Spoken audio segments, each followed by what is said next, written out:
Welcome to the Back Row Fantasy Show with your hosts, Jeremy Barker, Aaron Arms, and Chad Niddle.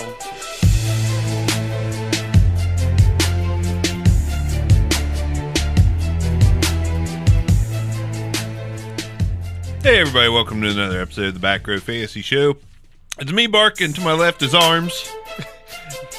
We've made it 20 seconds and already screwed up. This is not even a Welcome record. to the Sometimes Back you Row just gotta Fantasy keep going. Show. No. But yeah, it's me. It's Bark. Arms is to my left. Good morning. And Nick's grouchy ass is to my right. Just plowing through another morning. Somebody didn't get a plow through the rest of their night last night. Little upset. Ohio State. He forgets. I'm not really a big Ohio State guy. I am, but You are. he's just intentionally trying to get me fired up. Yeah. Maybe he wants you to go to work and be great at your job this morning. Yeah. Like go in there like, all right, boys. I just got out of a conference room with an SEC fan, and we're gonna get some things done today. We're going to do also, stuff. Also known as a rational college football fan. He's getting SEC you. He's fan. getting you fired up for work. Like he knows that you need the inspiration right now. Okay. I mean, would you rather be in a conference room arguing with an Illinois fan Yes. or a Rutgers fan? Do they still have this? Give me Illinois fan. I think they both. I think Indiana. Do they just share fans? They Indiana, just book them Illinois? back and bust them back and forth? Yeah, they just. They never have the same home week. Yeah. They just bust fans back and forth between Illinois and. It's like, oh, well, we've got a 1 o'clock game and a 4 o'clock game.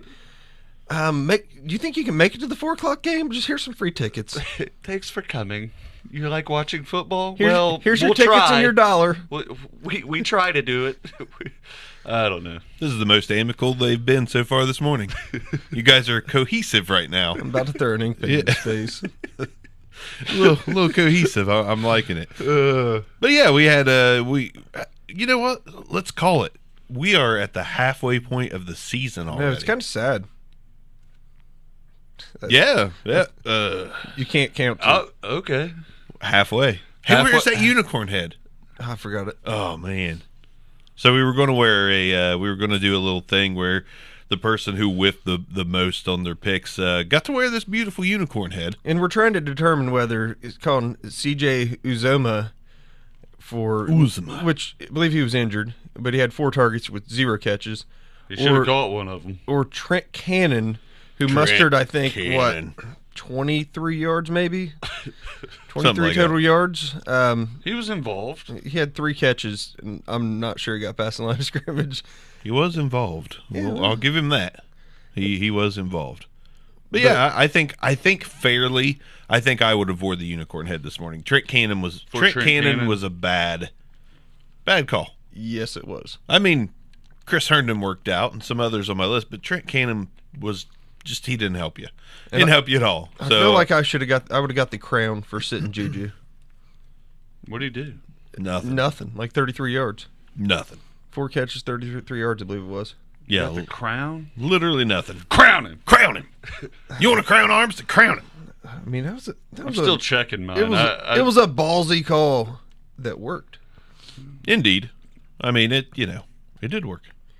All Trent right. Cannon did not. So Pat Mahomes actually wasn't the number 1 quarterback this week, which we still have 1 game to go, but Deshaun Watson got it done. Yeah. On and- Thursday night domination. And of course I faced him. And my quarterback, of course, in that league, Jameis frickin' Winston. Well, he's a bad quarterback. Well, What? I went late in the draft, and I'm like, you know what? Jameis in this matchup against Cincinnati, or I've got to keep Stafford. I dropped Stafford, had Jameis. Stafford versus Seattle, they're hot and cold. I'm like, you know what? I like Jameis' upside. He's passed for over 300 yards 2 weeks in a row and got a couple touchdowns in each game. Yeah, let's go with this. Instead, he's like, you know what? I can one-up myself on those 4 interceptions in the past 2 weeks, and I'll do it by halftime. That's right. Dude, Fitzpatrick looked good bringing them all the way back. He did. I mean, I know at the time we were like, the benching was deserved, but a little piece of me in the back of my head was like, Should have let him one play bad through game. I mean, He had two bad games. Like a game and a half, I believe, was bad. But I mean, big-time quarterbacks this season have had 2 bad games so far this season. Blake Bortles has been bad all season, and he's still a starter. And he was a stud. he was okay. NFL, not for long when you're playing like that. No, not at all. But Deshaun, Patty Mahomes, Derek Carr, Goff, Newton, Wentz, Luck, Russell Wilson, What was that Kirk third Cousins. one? What was that third one? Can you repeat that? Derek Carr. Okay. All right. Apparently, Derek Carr just hates Amari Cooper. Apparently so, but I mean they still lost, right? Yes. Yeah. Yeah. He doesn't play defense, No.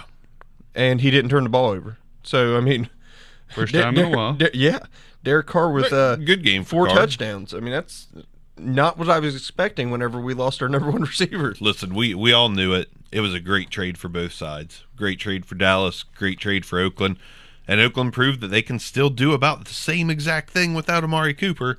Insert Seth Roberts for your 2 catches and a touchdown, like Amari probably would have done in this game. 2 catches, maybe a touchdown. Brandon LaFell was actually relevant for a second. I forgot that he was even a Raider. Brandon LaFell has actually proven that he can be relevant if you give him, adequate snaps.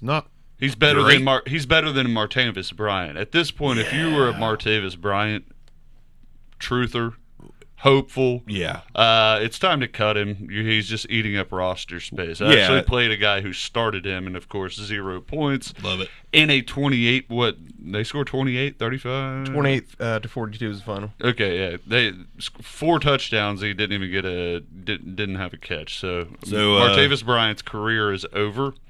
If he can't make it on this Raiders team, the worst team and one of the worst teams in football. He's done. The Bills. He is done.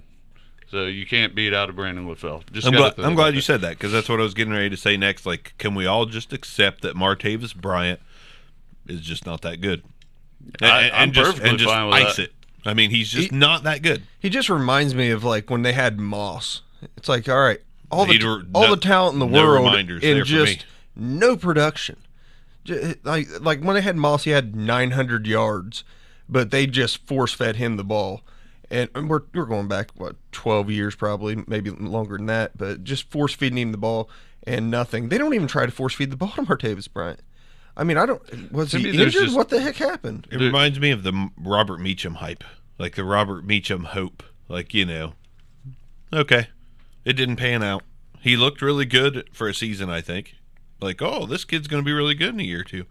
Martavis Bryant did a little more than that, but sorry for getting us hung up on this, but I will say Doug Martin, 5.5 yards a carry, 72 yards on the ground. The muscle sloth didn't look terrible. I mean, mustered around 90 total. I mean, you want more out of your starting running back, but still the Colts. The Colts aren't that great. I don't see. I'm glad you said that. It gives me an argumentative point. Oh God, dude, the Colts are not looking like a bad team right now. I'm referring to their defense. Yeah, well, I was getting to they are a very offensive-minded team with not a lot of household names at the skill positions other than Andrew Luck. I mean, T.Y. Hilton wasn't even a part of this. Yeah, Andrew Luck's touchdowns went to 3 different tight ends. 3 different tight ends. Then Marlon Mack's slamming them home from a yard and 4 yards out. Should we call him as real? I think he is. I mean, I traded for him. To me, I do like I like the combination of the backfield more than just Marlon Mack. Nyheim Hines. Yeah, they've got a good thing going. Yeah, I mean, I don't know about Hines. Wilkins had a decent game, but I'm not ready to. He's like the perfect little third-string running back that can come in and be productive. Right. But Hines is electric when he touches the ball. Marlon Mack is just consistent. Like what Marlon Mack did on Sunday was he grinded out the first 50, like 15 carries, 50 yards. Stuck with him. They throw Hines in. Hines gets, I think he went like around 80 yards on 9 carries or something like that. And noisy. And then Marlon Mack comes in, pops off his big one, gets the 2 late touchdowns, ice it. So they have the perfect combination, that 1-2 punch between Himes and Mack. But yeah, but this is also the Raiders who have a bad defense. So that's a little. This is true, but it's a little bit scary to be calling Nyheim Hines Marlon Mack, or either one of them at this point against this defense is anything real. I kind of agree, but I think what its biggest point is the Colts, when they have a lead, are going to commit to Mack and try to hold it. So, yeah. I mean, we've got a 50-50 chance of Mack having bell cow number carries week in, week out. I mean, he's been healthy 3 weeks, and he's gone for 89 yards or more, on 12, 19, now 25 rushing attempts. The first Colts running back to put two consecutive 100-yard games up since, I think, Joseph Adai. That's my worry. That's, my worry, though, is that he had an ankle issue, and we didn't know if he was going to be active till game day. That's my only issue with Marlon Mack. He definitely seems like he gets nicked up a little easy. So, I mean, but if he's going to pull a Matt Breida and struggle through it and fight through it, you know, give me some Mack. Yeah, and let me clarify. I'm not saying running back one. I'm saying he could be a consistent running back two, though. Yeah. With one upside, right? With apparently. One upside at a time. When he gets in the end zone, I mean, he's back-to-back weeks with 2 touchdowns. And when he gets in the end zone, he has that running back one upside. But he can be a consistent running back, too, for you. Well, speaking of number one upside and number one for the week at the running back position, I may have made an announcement on Twitter. We may still have one person here that don't agree, or maybe he's changed his tune. But I think it's time to call it. Pittsburgh does not need Lev Bell in any way, in my opinion, for the price. Wait. The business decision, James Conner has got it done. No, I'm still absolutely going to argue on the in any way, okay? In any way. James Conner's a byproduct right now of that passing attack. He's open, and I'm not trying to take too much. I have changed my tune on this decision this year. Yes, they do not need Lev Bell this year. But long term, I think they do. I mean, again, you're going to have, Mason Rudolph as your starting quarterback most likely next year. That's going to kill James Conner. I'd be more comfortable with Lev Bell. But I'll let you go forward with what he did. I can see that point. I can see that point. That's the only issue I have with your statement about James Conner. Just long term, they're going to miss Lev Bell. This year, they're perfectly fine. They are fine. They've proved it, and James Conner's fine without. Yeah, I mean he's definitely fantasy fine because he's running right there at the number 4 running back overall currently, and owners got to be happy. And it makes me wonder if Lev does report, are they even going to mess with playing him because they can save a lot of money by not. One thing you get with Le'Veon Bell versus James Conner's, I think Conner's already fumbled a couple times this year. True. Le'Veon Bell has 4 lost fumbles in his career. Yeah. I mean, just the ball security there is just ridiculous. That's one of the things that make him just that little bit, edging out of James Conner. Now, if I'm the Steelers, I'm trying to get rid of Le'Veon Bell. I mean, they should, and that's another good topic for this morning. Trade deadline is tomorrow at 4:00. That's the problem. They're not going to get it a whole lot for him. Sadly. No. I mean, I've read that they'd accept a third. So if a team like the Jets, maybe the Raiders, with a ton of first rounders. But who's he going to sign with? I mean, if you're the Raiders or the Jets, I mean, you're banking on him signing next year. I mean, I don't know that if I'm the Raiders or Jets, I give up a third rounder at this point. I'd take the chance. I get it. Particularly if I'm a contender, I'll take the chance. I know the Raiders and the Raiders, neither one of them are. But if I'm a contender, I'll definitely give up a third rounder for him. But what you're saying is you're taking the chance on him signing with you next year, and you're gonna have to obviously you're gonna have to break the bank to keep him. So you're not really. It's just a chance not worth taking. I mean, if you're a contender, yeah. Let me ask you, and I'll like try. The Buccaneers. How good would Lev Bell look on the Buccaneers with Ryan Fitzpatrick in those skill positions? I mean, that would be the Buccaneers would instantly go to a wild card favorite and even threaten for the NFC title game. Well, listen real quick. Like the NFL likes to send these push notifications when you subscribe to anything, which I have Red Zone. And yesterday, I get a notification. Playoff contenders, Cincinnati and Tampa Bay to do battle. And I'm like, Tampa Bay's a playoff contender? Yeah. I mean, they're not that far out. So maybe Lev Bell, I actually love that move if they were to attempt it. Peyton Barber looked okay last night, but he's not Lev Bell. Oh. I mean, if you could trade a Jameis Winston to a team, I know they're not going to do it. They should. Like, why bench a guy that's your future over and over? I think you trade Jameis Winston. For a third. For a third. Ship the third back out.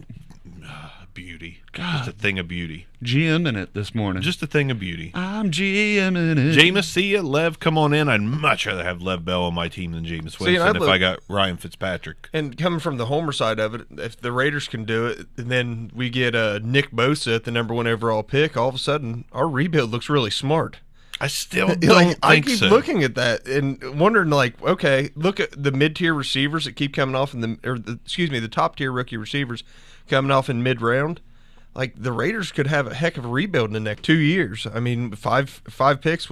In theory, you'd end up if you gave a first rounder for Lev, you end up with 4 first rounders next 2 years in Le'Veon Bell, which I don't think they're giving up first for Lev, but still, give up a second. You'd be ecstatic with your 5 first rounders and a second for Le'Veon Bell.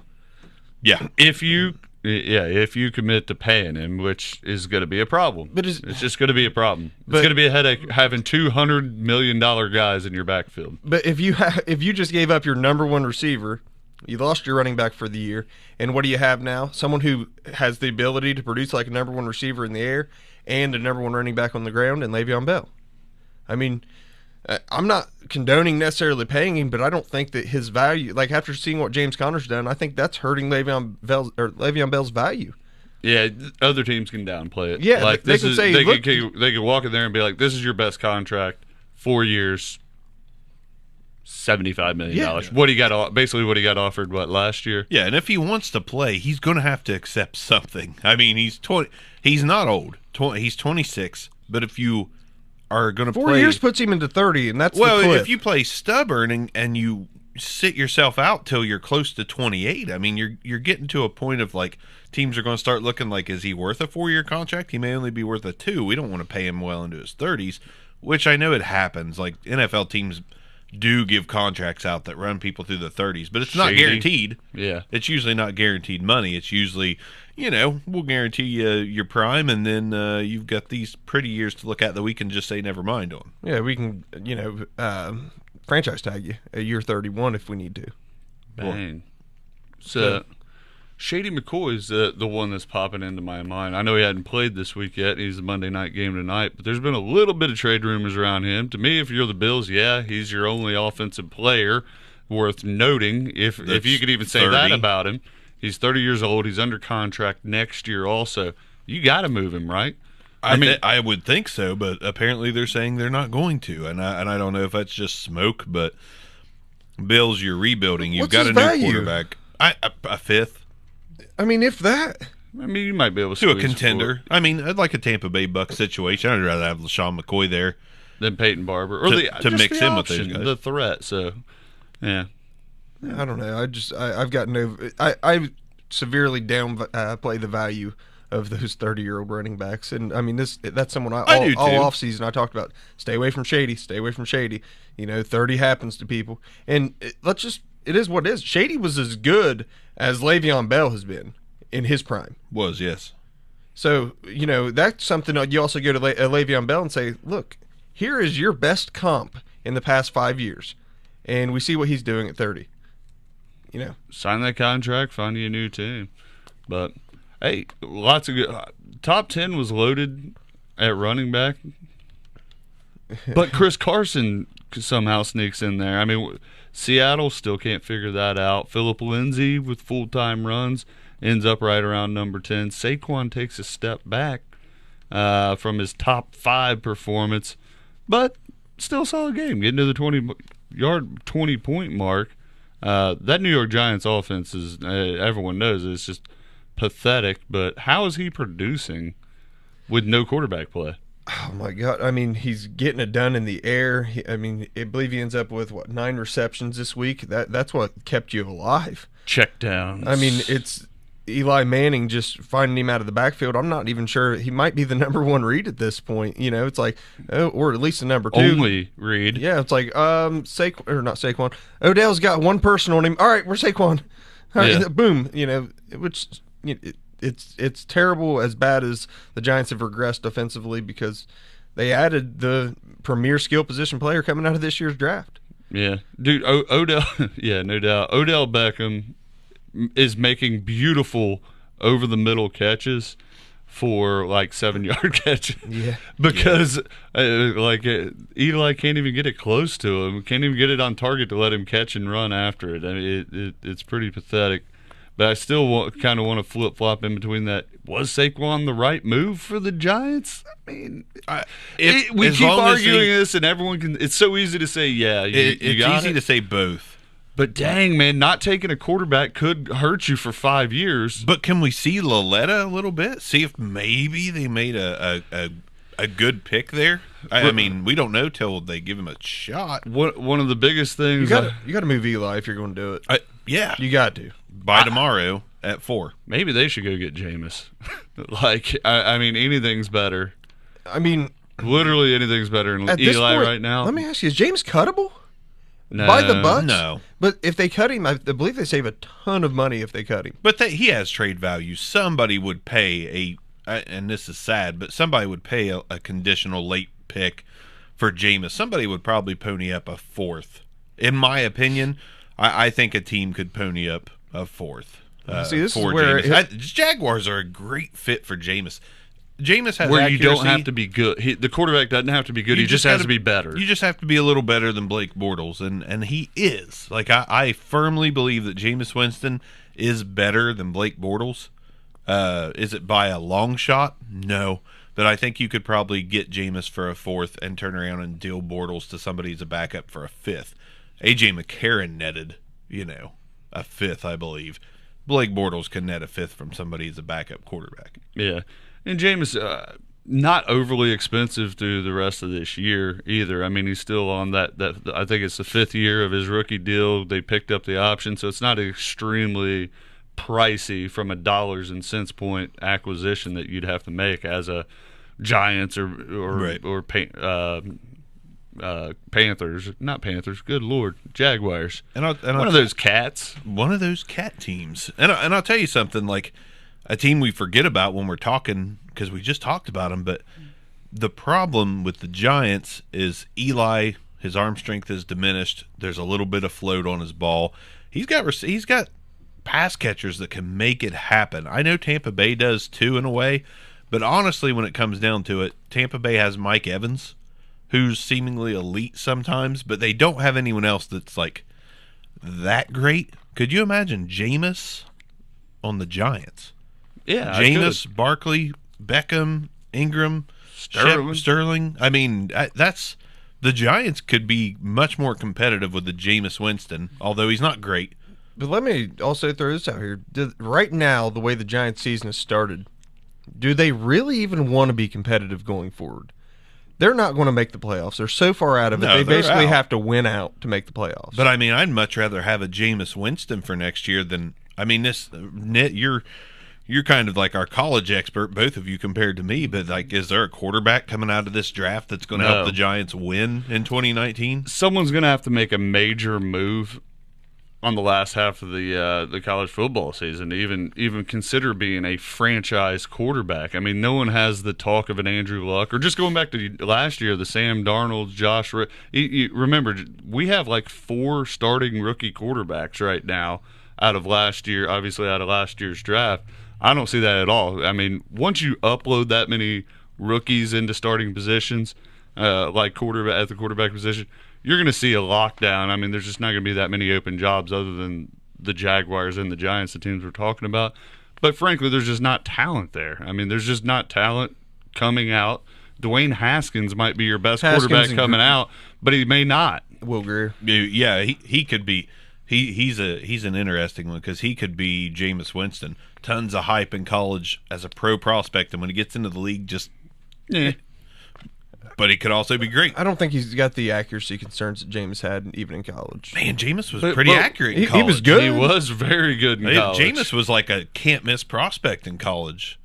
Arm talent-wise, Jameis Winston's one of the top 10 arm talent guys maybe ever. I mean, the guy does have a cannon. Even yesterday, he was throwing bullets, man. He throws bullets. He threw if you watched his interceptions, I don't think any of them were tipped. I think all of them, like, it's a jumped route. They're all lasers. Literally read it right It's like, oh, here comes Mike Evans, and I'm throwing it to Jesse Bates or whoever the heck got the interception. Jameis throws a pretty ball. There's just something. I think a change of scenery could do Jameis a ton of good. It could. It would have to. He look worse than he did yesterday. Speaking of which, had Jameis playing against Mike Evans, and I'm like, what's the worst that can happen? Every time Mike Evans scores, Jameis Winston scores. That's not that bad. And through 3 quarters, Mike Evans has 67 yards, I think it was. And in the final quarter of the game, bomb. Just Fitzmagic just kills me. He is Fitzmagic. Just kills me. He's magic. He's delicious. So do the Buccaneers? Should the Buccaneers stick with Fitzpatrick going forward? Magic. Yeah, absolutely. Yeah, he's won you games. Dude, I love Fitz. I love Fitz. I mean, there is no reason for them to keep Jameis Winston. You got Fitzpatrick and draft a guy to be his successor. There is no reason right now to keep Jameis Winston in Tampa. And Deshaun Jackson requested a trade. Something just not right in Tampa. Something's weird. Beard's weird. Your beard is weird, sir. Yeah. So, by the way, guys, our video recording, it quit.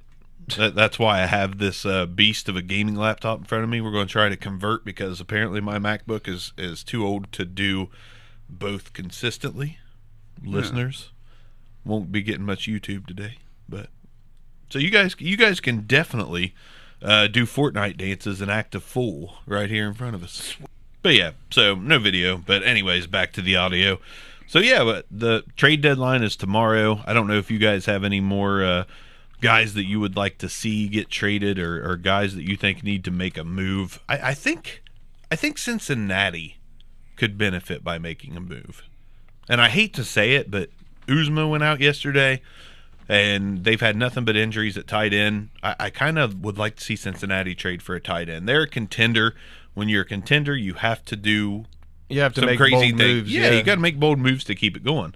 And I think that Cincinnati could greatly benefit from a tight end. But is tight end the move that you make? I mean, that's part of the question. Whenever you've got a Jared Cook would be great. We're on the same page. Cincinnati, and you've got a rebuilding Raiders team. Trade Jared Cook, and he's been a bright spot. One of the few bright spots in our offense. But by all means, trade Jared Cook.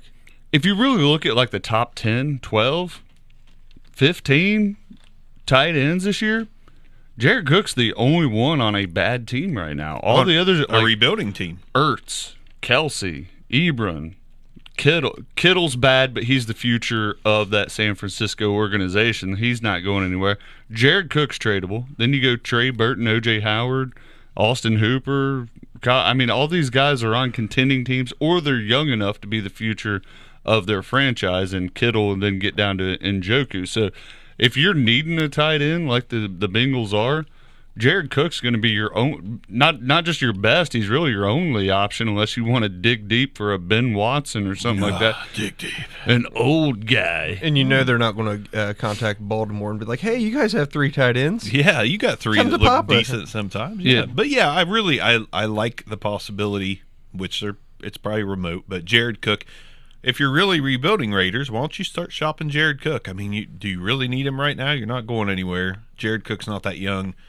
Jared Cook to the Bengals makes a lot of sense to me. Probably getting a fourth. It's again a 4th, 5th rounder. But every pick helps your Raiders organization, the future of the Raiders. Every pick. So now here's another one, and I know that he's very similar to another guy on his team, but Cleveland is 2-5-1. Theoretically, we're halfway through the season. Out of the last 8 games, you could. Why not go for it? The problem in Cleveland is wide receiver. Tons of drops are plaguing Baker Mayfield's play. Pierre Garçon is on the block. I would think Jarvis Landry, Garçon, and then you mix in those rookies at the third spot. Callaway, Ratley, yeah.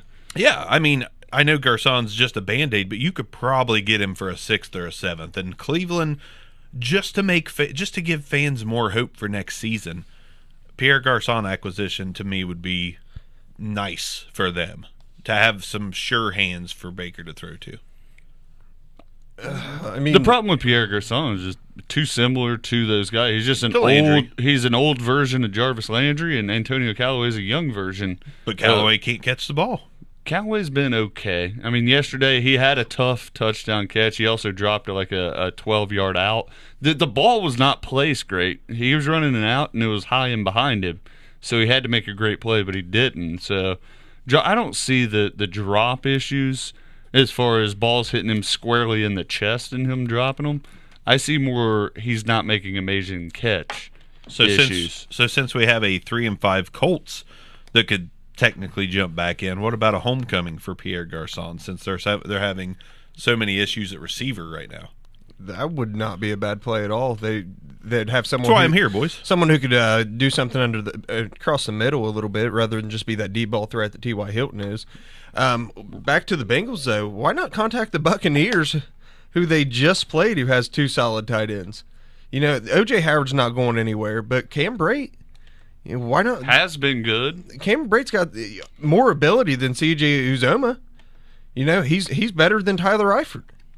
A healthy Tyler Eifert. Eifert had 1 year. Other than that, he's been either injured or bad. And Cameron Brate does a lot of good things in the trenches. Yeah, that'll win you game. He's that truly hybrid, more of a blocking tight end, but he does have the ability to get open, catch the ball when needed. Tampa Bay kind of has like the perfect storm at tight end. I don't know if I'd mess with that.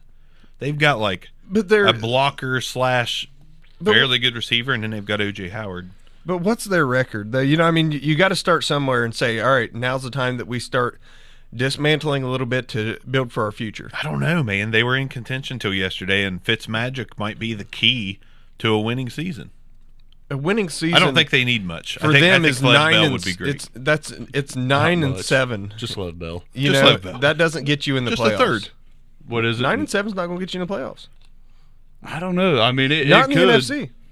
In the NFC, there's the possibility that there's 9-7 positions. The Packers are 3-3-1. I mean, there's good teams that are catchable right now. But if I'm going to say, all right, who's going to win more games going forward, the Buccaneers or the Packers? Yeah. Even with give me Lev Bell and I'll take the Bucks. I'll bet on the Bucks if you got Lev Bell on the Bucks. They don't have Aaron Rodgers on the Bucks, so I'll take. Packers do have Aaron Rodgers, and they're 3-3-1. They were in position to beat the Rams yesterday if it wasn't for a fumble on the kickoff return. They lost. I'm kind of in between on this. I mean, I haven't seen a whole lot out of the Packers this year. I mean, you're saying they almost beat the Rams, but then again, they almost got beat by the 49ers, who are one of the worst teams. Boom. So they're pretty inconsistent, but I do get your point. I mean, they hung right there with a top 3. Really, the top. I mean, honestly, the Rams are the best team in football right now. On paper, they're a top 5 team, no doubt, and they're undefeated. Solid. Let me throw one more name. Here's the name I expect to be traded. Expect to happen. Demaryius Thomas, man. Yes. The Broncos are kind of fluctuating between are we a playoff contender or are we still building? Are we still building this thing? And John Elway, I think, has to look in the mirror and go, I have Cortland Sutton, solid. Emmanuel Sanders, solid. My young running backs look good. All I need is a quarterback of the future. Demaryius Thomas is aging out, but still has real value. We're not talking about 6th or 7th round value. I'm talking they could get a third, maybe a couple thirds, maybe a second for Demaryius Thomas. And be huge at building this thing going forward for John Elway. Second. I don't know if he's worth a second. I think you let him go for a maybe. Nah, you can't. He still has quite a few years left in the tank. Theoretically, he's a big receiver. He's not looked great this season, but he's had ups. He's had 3 up games this year already. Demand it. I mean, what's wrong with demanding it? You've got 26 hours or something to where it's, I guess that's right. A contender should pay because you can't really look at Demaryius Thomas and say he's washed up. Case Keenum's his quarterback. Yeah. I mean, you give him someone better. He's flinging it to Emmanuel Sanders because Emmanuel Sanders running the under routes. Right. Shorter, easier. So, Demaryius Thomas would look awesome again on the Colts. How about the Redskins? The Redskins. I mean, the Redskins who are leading the East. The NFC East leading Redskins. Man. 5-2. Alex Smith is the man. Alex Smith he just knows how to manage a game. He went back to game manager Alex Smith and not deep ball Tyreek Hill Alex Smith. Well, he doesn't have Tyreek Hill. You've got one of the best teams in the league is helmed by Alex Smith and Adrian Peterson.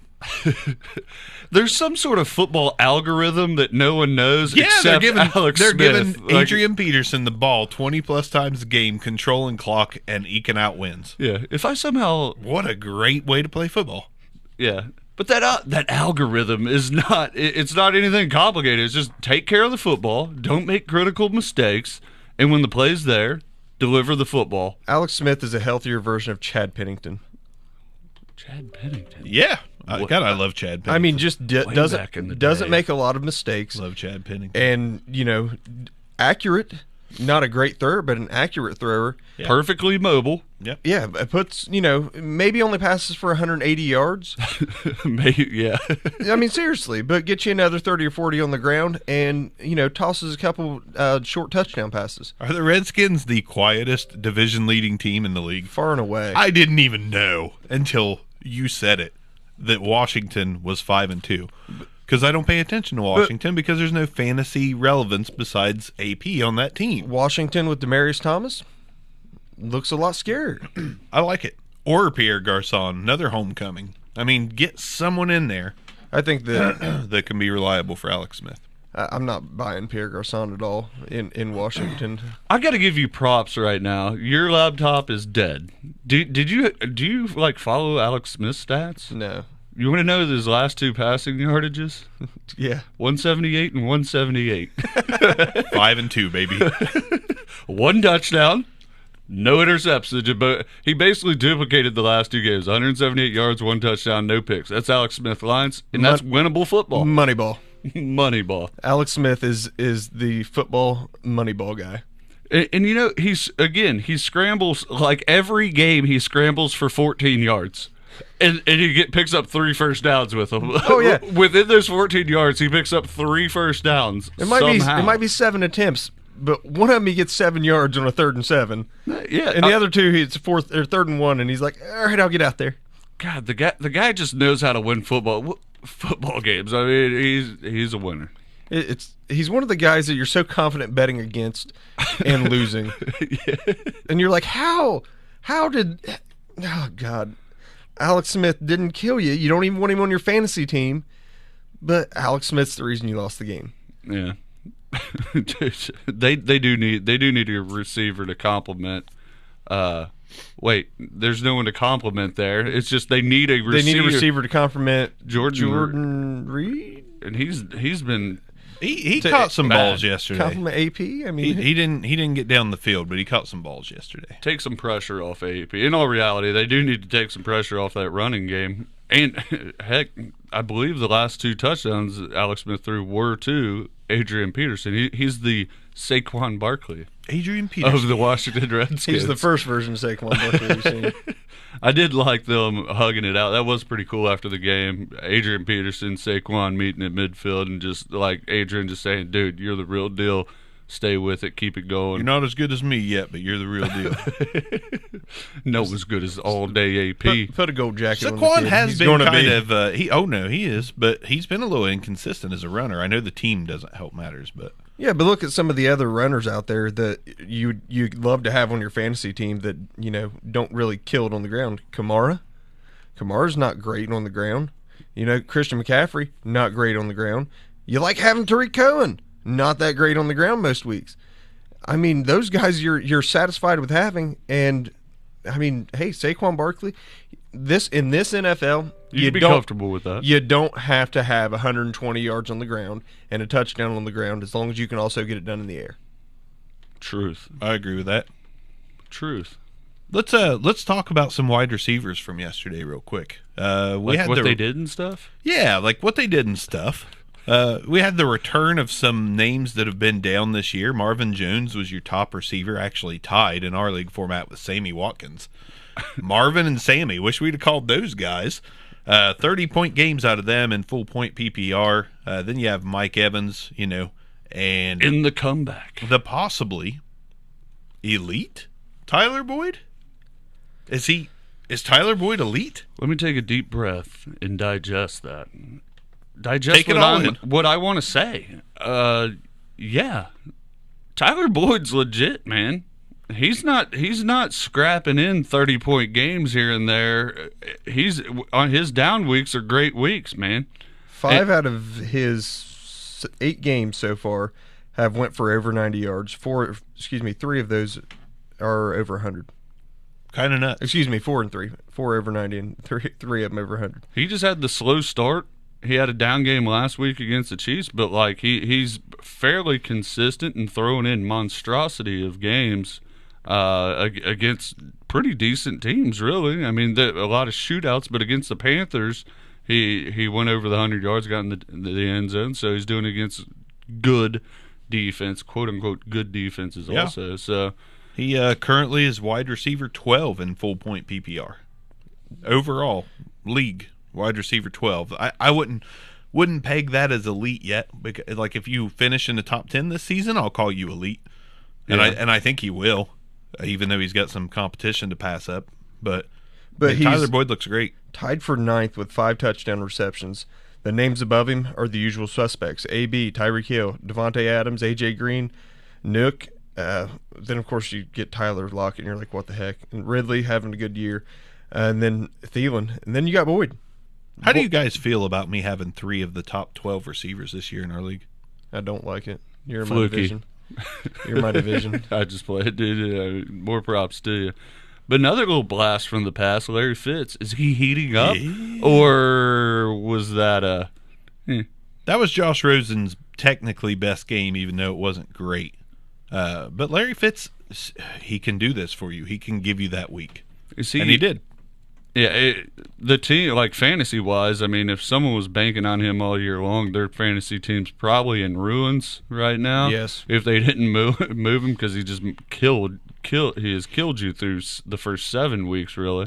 He's an acquirable name cheaply, especially in dynasty leagues where his value is this year only, more or less. He's a guy you can go out, maybe take a gamble on if you're needing a wide receiver 3.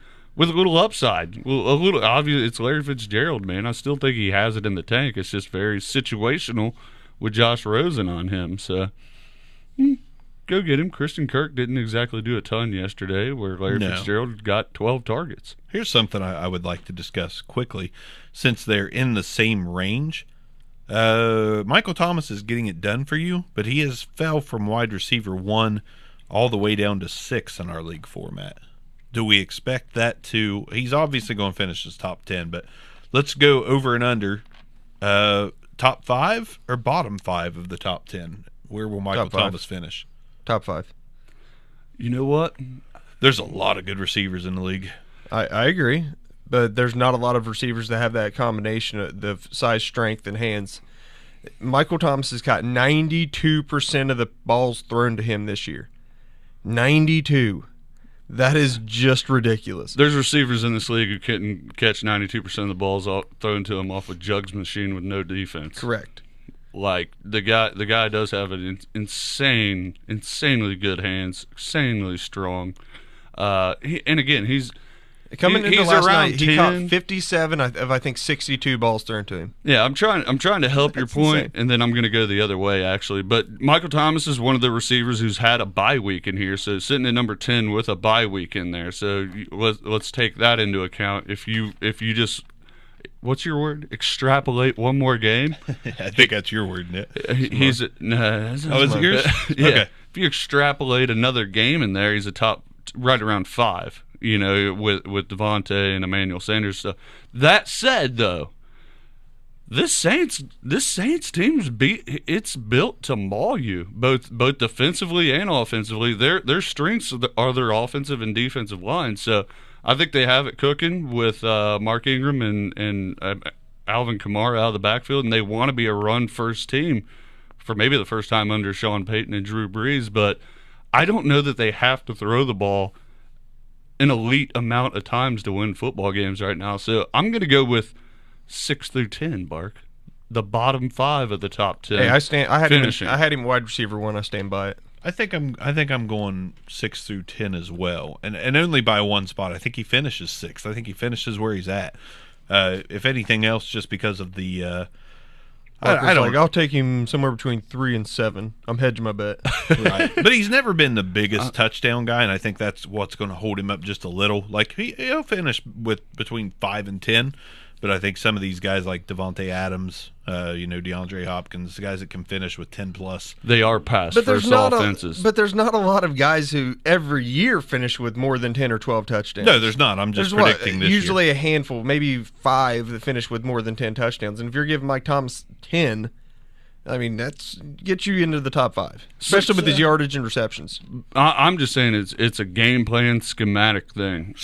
With New Orleans, like they want to run the football first, and they're doing it effectively. They are doing it effectively. Well, they did it a lot last year too. I mean, I think Ingram had 1,200 on the ground, and Kamara chipped in another 700, yeah, plus the 700 receiving. Yeah, so they. Whole lot of touchdowns. They beat the crap out of Minnesota. I mean, they pressured Kirk Cousins all day. They controlled clock. I mean, a lot of good things going on in New Orleans that don't involve Michael Thomas. But to be frank, but what was the first thing Drew Brees looked at every time he needed 10 yards? It was Michael Thomas. Yeah, he only had 120 yards passing yesterday. Michael Brees, Thomas had 81 of them, though. He had 81. No, I'm kind of in between there. I don't think he's your number one receiver this year. He's going to be around 5. Yeah, I know. I brought it up, but let's move on and talk about some other names that kind of surprised this week at wide receiver. Which the first one that stands out of my head is David Moore, Seattle Seahawks. I buy none of that. Okay. Well, let's put it into perspective. You've got a team with an ailing Doug Baldwin, okay? Tyler Lockett is okay, but I don't think he's that great. This kid's 23. He's from East Central College, and sometimes those are the guys we don't know are good that come from very oddball schools. But his targets are nothing to be impressed with. He's had 3 targets and 4 in the last 2 games, but he has caught most of those targets in the last 2 games, and he has scored touchdowns. He has scored 2 games in a row. 3 he had games in a row. 3 games in a row. I'm sorry, he had 2 touchdowns, 1 and 1. So I mean, red zone threat 1, and catching most of the balls thrown his way. There wasn't receivers on that team that got more targets. Okay, so the Rams, he had 38 yards, gets in the end zone twice. It's impressive to get in the end zone once against the Rams. He does it twice. The Raiders. You should get a touchdown. It was the Raiders. You should get a touchdown. Not everyone's going to score against and then the Raiders. The Lions. Okay, he got lost in bad defense. I guess what happened. Rams are a good defense. But he only had 38 yards against the Rams, is my point. That's what I was saying. Yeah, but 1 out of 3 games, I mean, 33%, 33%. 66% of his receptions against the Rams were touchdowns. Yeah. Okay, well, when he scores again against the Chargers, I'll bring this back up. Okay, whenever he lays an egg next week, we'll talk about it. All right, so we had David Moore. He was a surprise. Yes, please do. DJ Moore, the Moore brothers finished 12 and 13, so DJ Moore is finally coming on as a young rookie. And then we got Devontae Parker and Josh Reynolds right behind him. Some oddball names this week. Okay. I like Josh really Reynolds. Oddball names. Josh Reynolds is immensely talented. He's just so far, when that Rams offense is fully healthy, he's so far down the depth chart, it's going to be hard to find him. I picked him up as a speculative ad, and I dropped him because I had to. You spent the most money in history on Josh Reynolds for free agent budget. Last year, out of the rookie draft. As of right now, you spent $5 on him out of 100. I added $1 this season. Yeah, 44 plus 1 is 45. I like Josh Reynolds. So, obviously. The Devontae Parker game, okay, I think 60 yards of his reception was a ball that went to somebody else, got popped in the air, and he caught it. It went straight into his hands. 9 targets, though. Okay. Target watch. So until that point, he would have had 60 yards if that guy catches the ball. That was 1 catch on 0 targets, is what Arms is saying. Yes. Okay. Yes, and I made the mistake of dropping Danny Amendola to go pick up Parker as I seen the stat line, and then I go back and I'm like, oh, shoot. Okay, here's Parker, 60 of his yards, I believe. It was a long ball. I do know that. I don't know if it was 60. But a big chunk of his yards came on a play that he wasn't even targeted. So can we, since we're not believing in any of these guys for the most part, should we call DJ Moore as a pickup now? He's slowly becoming the go-to guy in Carolina. No, I'm going yes. I'm still staying away. Like, I don't believe in him as a fantasy asset this year. I mean, Devin Funch is still capable, and it's built around CMC. It's built around Christian McCaffrey and the legs of Cam Newton. So DJ Moore's just going to have those big games here and there. When he gets open, the ball's delivered to him. Yes, he's going to put up stats, but I don't see him being a focal point. He's, again, a guy who's down the pecking order in this offense. So 3 times this year he's broke double digits. The problem is this week he ended up with 6 targets, which is the high point on the season. Normally it's like 445. It's not huge numbers. He's doing okay for you in PPR, getting you around that 10-point mark, but not comfortable starting him even as a wide receiver 3 at this point. No. And also, I don't really agree. Outside of Steve Smith, I mean, when's the last time that Cam Newton really supported a viable number 1 receiver? This was the week of the number 2/number 3 receiver. It was, is what we're saying. I mean, you had your big names at the top. Yeah, Antonio Brown's back, DeAndre Hopkins, Adam Thielen, Odell. All those guys got in there. But yeah, after that, the 10 through 20 is a whole lot of Josh Reynolds, Devontae Parker, Danny Amendola. So, not a lot of hype from me on any of those names. The Josh Reynolds thing was more, again, just way down the pecking order, fluky. Cooper Kupp will be back. Out, yeah, Cooper Kupp will be back. And I think you could pass on a free agent acquisition of Josh Reynolds, unless you want to use him to bait something later. I do wonder about Josh Reynolds with like a moving on from a Robert Woods next year. Yeah.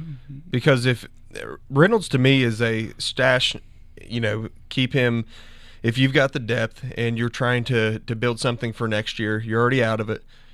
Josh Reynolds isn't a bad guy to have, just kind of on the hope that, the Rams get sick of Brandon Cooks like apparently every other team does. Yeah. I mean, this is his third team in 3 years.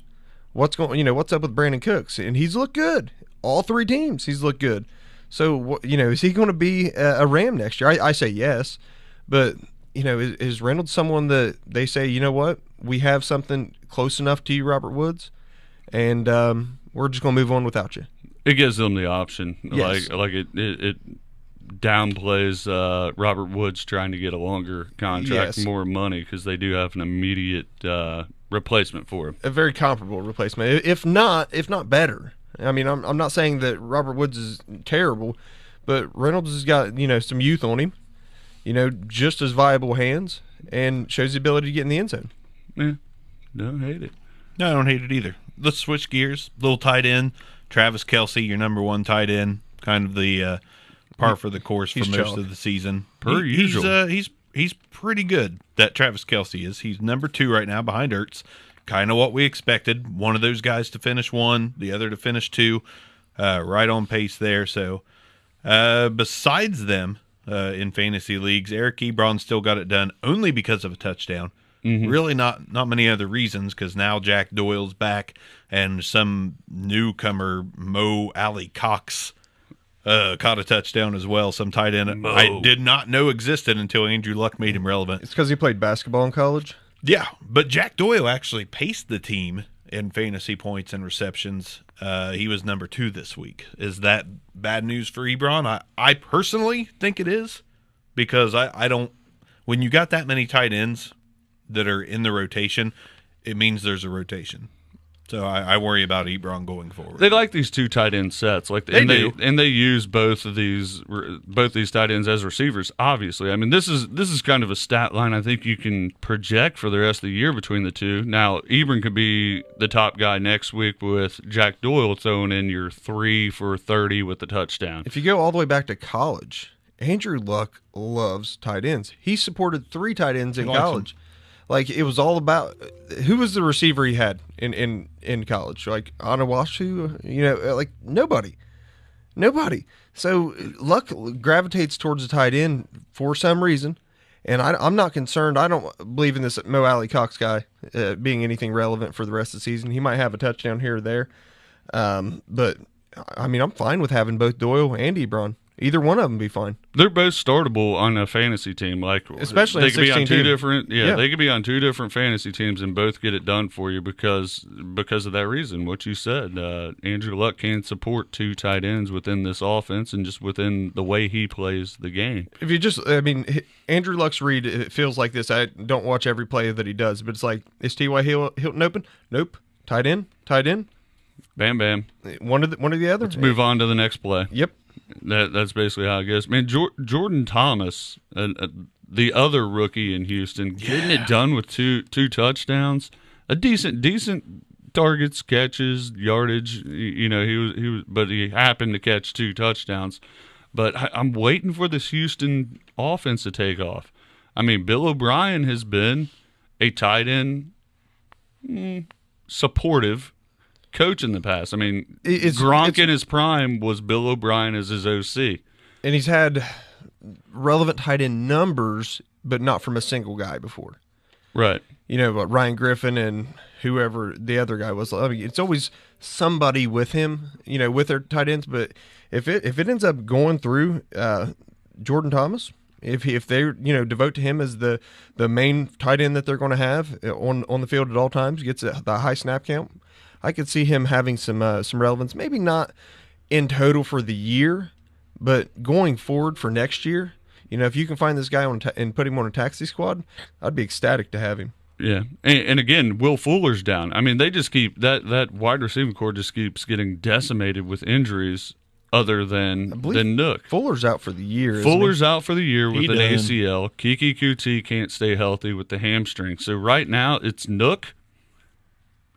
And their tight end core, can you say that? I mean, Jordan Thomas is the only thing that did. I mean, right now, Jordan Thomas has a prime.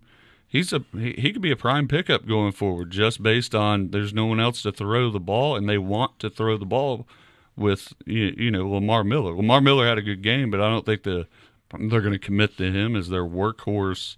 That's the way they win games. It's going to be on the arm of Deshaun Watson. Agreed. Watson? I agree. Yeah, okay. And Deshaun Watson's getting a little better as time goes on. But other tight ends that got it done for you, the names, Jared Cook, O.J. Howard, Greg Olsen finally had a good game. Evan Ingram finally had another good game. Caught a touchdown late, I believe, is what kind of... It was a bust until that point. Sealed the deal.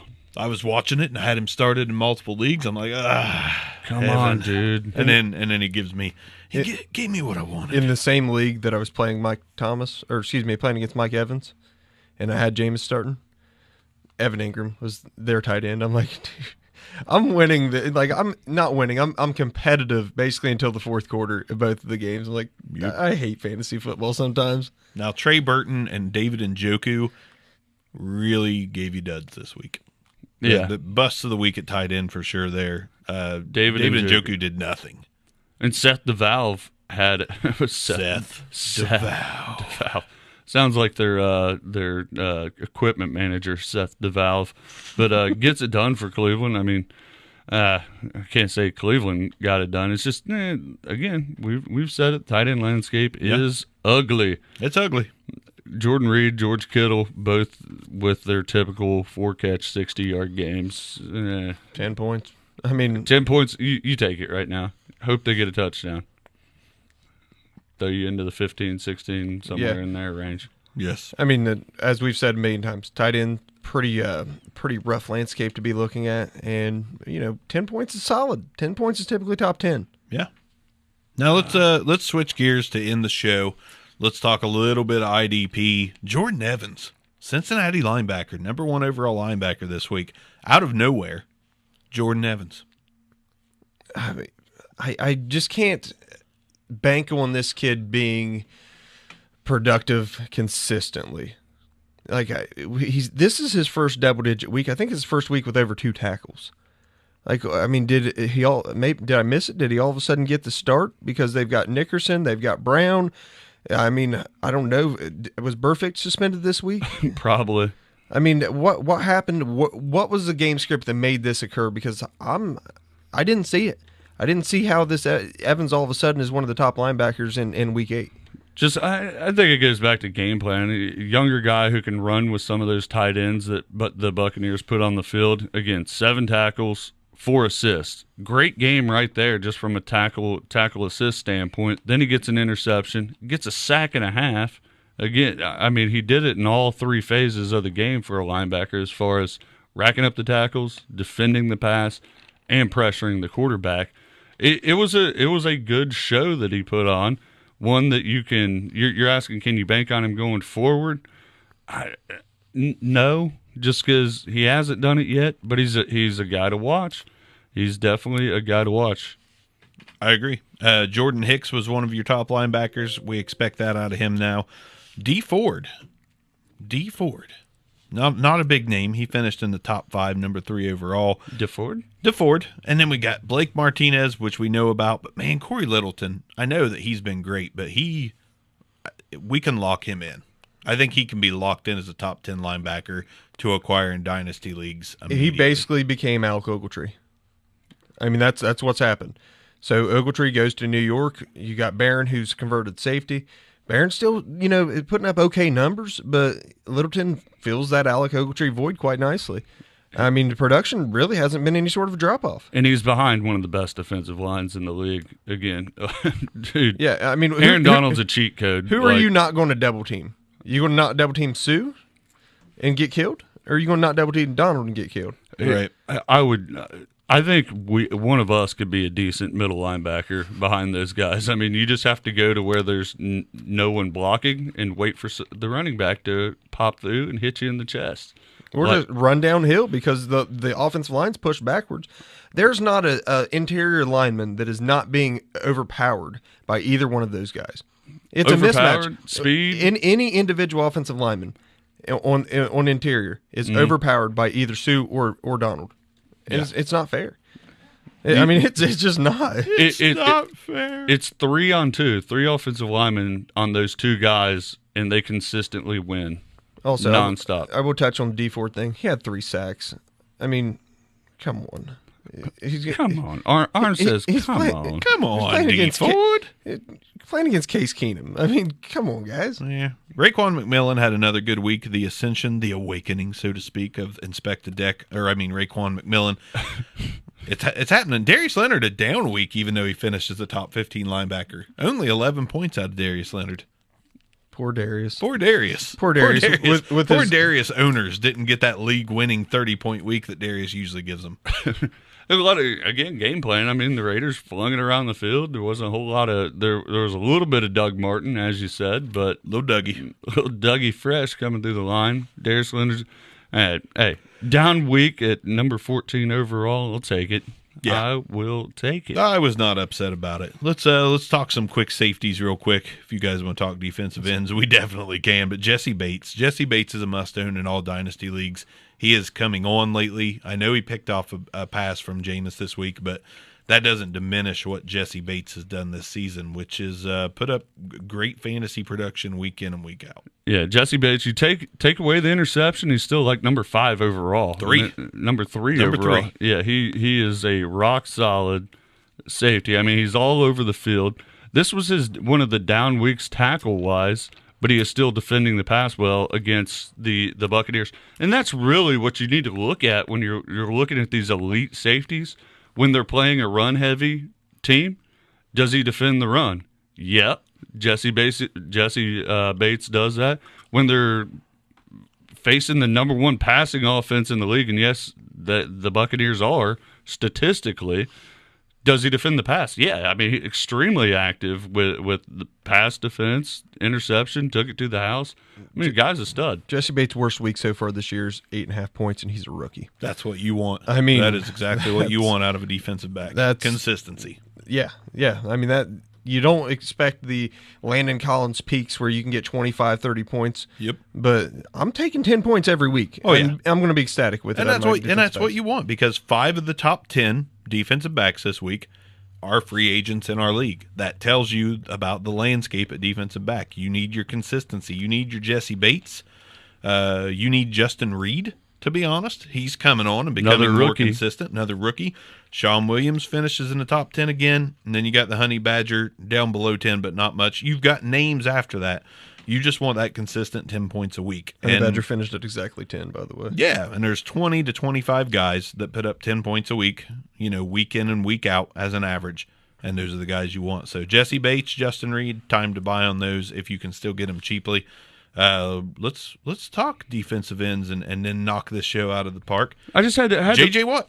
JJ Dynamite. Dude, he's back healthy. He is a absolute monster. We already knew that.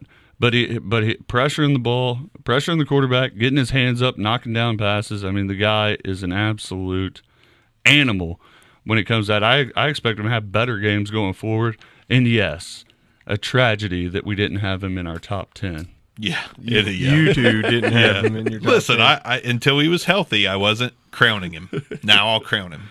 Yeah. He's healthy. He's good to go. Crown his ass. He's literally one of the best to ever do it. Yes, but, to be one of the best to ever do it means you've had to have played a lengthy career, which he has, and then injuries we thought maybe could have ruined the back end of his career. They have not. So he's scary. Back. He's back in the top 10. Lengthy? We won't leave you out again, JJ. We are sorry.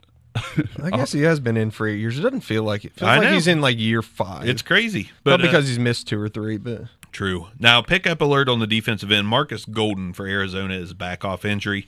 Teams have to contend with Chandler Jones. Now Marcus Golden is on the other side. They have to contend to him. He was one of our sleepers going into the season, although he had to be healthy. Now he's healthy, and he puts up a number 2 overall finish this week in IDP leagues. And not just with the mass sack week. I mean, getting it done against the run. The 49ers against the run. Yeah, it was an ugly game all the way around on both offenses. 49ers just inept right now. So Marcus Golden teed off, got to the quarterback once, got his tackles. I mean, pickup. What'd you say? Pickup alert. Pickup alert. Pickup alert? Because you had to drop him at this point. He's done nothing for you. Right. I had to drop him. I couldn't afford to roster him. So until he got healthy, now he's a free agent. Who's grabbing him? We're all looking at him. And I'd imagine we all want him. But we'll see what happens. I'll buy the Marcus Golden hype. And then after that, the number 1 overall guy, Matt Ioannidis. Ioannidis. Do you need us? A little Matt Ioannidis. Do you need us? No. Why? No is he was playing Eli Manning. All right. Fair enough. Eli Manning got sacked 7 times. I could get 3 sacks probably against Eli. Just with the whole offensive line, because he's going to hang onto the ball that long. Here's what you do. You keep that name, Matt Ioannidis, in the back of your head. That's right. And then week 14, when they play the Giants again, you pick up Matt Ioannidis. And then we make a parody song for our YouTube channel in the tune of Kiki, Do You Love Me? But Matt, Mimi, Ioannidis. No. I tried to get on board with that. So you'll never, ever be Jonathan Allen. Ioannidis. All right. Yeah, I think it's a number 1 hit. Arms is over here embarrassed to be on the show, but it's a number 1 hit. As usual. Again, all right. Right there, though, consistency. Preach consistency in IDP. 6 of the top 10 defensive linemen in our league are free agents. Absolutely. If you don't have a great one, you don't have one. Yeah. Boom. That's why you need your J.J. Watt, your Calais Campbells. Aaron Donald, JPP. There Marcus Davenport was the top 15. There is a guy out there who's fairly consistent, usually keeps you over 6, and Stephen Tuitt. He's stepping to it. But, I mean, most weeks he's got over 6 points. This week he ended up with 10.5 points and got a sack. I mean, granted, it was against the Browns, who look a little bit lost right now. Yeah, they need receivers. I mean, he finishes number 5 overall this week. So, I mean, take a long look at him. Young guy with opportunity there. He's been a bright spot on that Steelers defense. He's been getting torched through the air for the most part, but he is good. He's getting more consistent with his pass rush. I like to see him get to the ball or the quarterback a little more consistently. Doesn't he feel like he's been around for 15 years though? Yep. Like you see the back of his jersey in every Steelers game. It seems like since they drafted Ben Roethlisberger, but it's only been 5 years. Yep. Speaking of 5 years, we're out of here. I don't know what 5 years has to do with that, but it just seemed like a good segue. Speaking of 5 years, we're done. It was not relatable at all. Not relatable at all. Speaking of cauliflower, we're ending the recording. Thanks, Mark. Yeah, I do what I can to keep us relevant. Thank you. With those kind of analysis and analogies, whatever. Cauliflower, Segues. Like cauliflower, we're out. Bark's out. Good night. Hey, peace. Enjoy your week. There's a little extra there. This concludes another episode of the Back Row Fantasy Show. Thanks for listening, and be sure to give us a review.